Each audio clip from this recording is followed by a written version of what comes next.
আসসালামু আলাইকুম দর্শক, আগেই বলেছিলাম যে যুক্তরাষ্ট্রের যে পাল্টা শুল্ক, এতে কিন্তু বাংলাদেশের খবর আছে।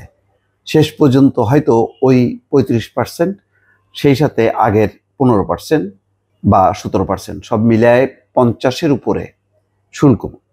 এই শুল্ক দিয়ে আমাদের তৈরি পোশাক টিকবে না আমেরিকার বাজারে। সেই বাজারটা তাহলে কোথায় যাবে? সেই বাজারটা চলে যাবে, অনেকে বলছিল ভিয়েতনামে বা কাম্বোডিয়ায়, কিন্তু আসলে যাবে হচ্ছে ভারতে। তেমন একটি খবর এসছে, বলা হচ্ছে যুক্তরাষ্ট্রের পাল্টা শুল্ক বাংলাদেশের মতো প্রতিযোগীদের তৈরি পোশাকের বাজার দখলে চোখ ভারতের। অর্থাৎ বাংলাদেশের মতন দেশগুলো আরও যদি এই দেশগুলো যারা তৈরি পোশাক রপ্তানি করে তারা যদি বিপদে পড়ে, সেইটা চলে আসবে ভারতের হাতে। চীন বিপদে পড়লে ভারতের লাভ, বাংলাদেশ বিপদে পড়লে ভারতের লাভ, কাম্বোডিয়া বা ভিয়েতনাম।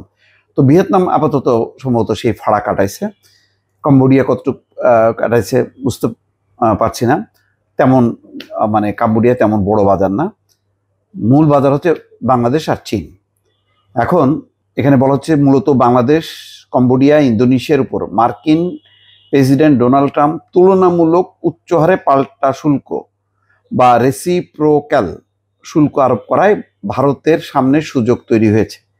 তারা সেই সুযোগটি কাজে লাগাতে চায়। এখন মার্কিন যুক্তরাষ্ট্র যদি শেষ পর্যন্ত সেই শুল্কটা ধরে রাখে, বাংলাদেশ নিঃসন্দেহে ক্ষতিগ্রস্ত হবে এবং বোঝাই যাবে যে ভারতের সাথে যে শুল্কের যে দর কষাকষি চলছে তাতে 20-22 এরকম হবে, মানে গড়ে 20%, আর বাংলাদেশের হচ্ছে 35।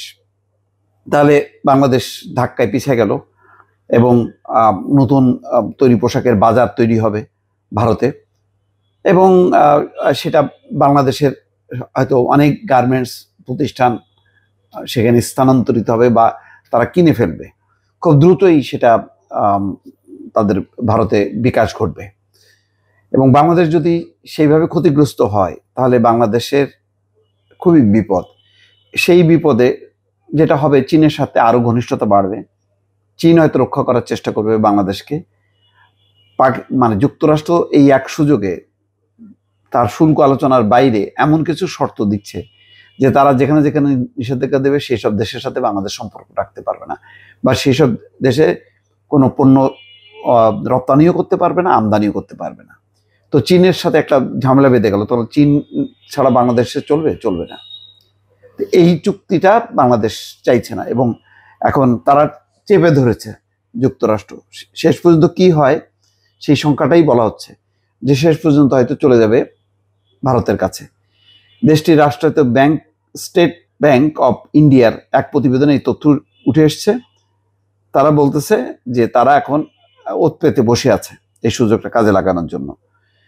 এসবিআই প্রতিবেদনে বলা হচ্ছে যুক্তরাষ্ট্রের বাজারে তৈরি পোশাক রপ্তানিতে এখন ভারতের হিস্সা 6%। এর সঙ্গে প্রতিযোগী দেশগুলোর কাছ থেকে 5% বাজার হিস্সা নিতে পারলে ভারতের মোট দেশজ উৎপাদনে অর্থাৎ জিডিপি 0.1% প্রবৃদ্ধি হবে।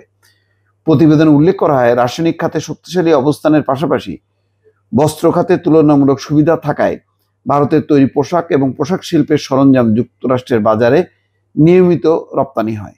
তবে এই খাতে বাংলাদেশ, কম্বোডিয়া, ইন্দোনেশিয়া ও ভিয়েতনামের সঙ্গে তীব্র প্রতিযোগিতা রয়েছে ভারতের। যাক, এখন সবকিছু মিলায় একটা কঠিন সংকটের মধ্যে আছে। সবকিছু ফয়সালা হয়ে যাবে আগস্টের 1 তারিখের মধ্যে। এর মধ্যে যদি মানে আলোচনা করে যদি একটা সুবিধাজনক অবস্থানে না আসতে পারে, তাহলে নিঃসন্দেহে বাংলাদেশের তৈরি পোশাক শিল্প খাতে একটা ধস নামবে। ভারতে বাজারে স্থানান্তরিত হবে বাংলাদেশের তৈরি পোশাকের যেই বাজারটা বা খাতটা, সেটা এক ধরনের বিপর্যয়। জানি না এখন কোন বিপর্যয় অপেক্ষা করছে। দর্শক ভালো থাকবেন, আল্লাহ হাফেজ।